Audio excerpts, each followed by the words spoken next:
talagang masama na nangyayari sa ating bansa. Masakit, ano? Masakit. Masakit. Sana maparusahan lahat yung mga kasabwat or yung mastermind.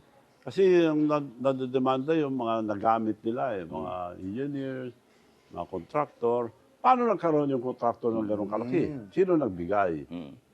So, yun ang dapat hanapin, yung mastermind. Okay lang kasuhan nila, pero yung gumawa,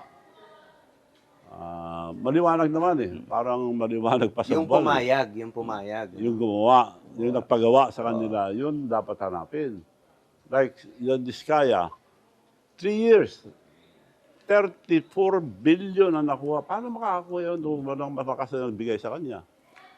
Yun ang hanapin. Hindi yung kakasuhan nila si Diskaya, sino nagbigay sa kanya ng project at binigyan nila ng pera.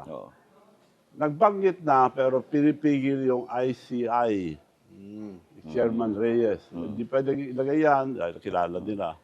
So, hindi maganda investigasyon ng ICI. Niloloko lang tayo. Oo. Sa tingin nyo ba Dapat makukulong sa yung... publiko, no? Yung buong ano. Sa tingin nyo ba mahuhuli yung mastermind? Awa ng Diyos, palagay ko. Mahuli next year.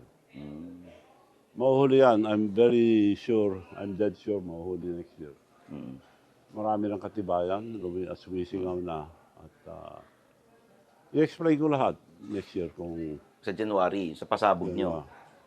Yan, pasabog sa bagong taon. Yan, abangan Para namin lang, yan. para mamaliwanagan lahat. Ayan. Mas matindi Once pa and yung for mga all. paputok na gagamitin ng mga kababayan natin. Iba yung paputok niya.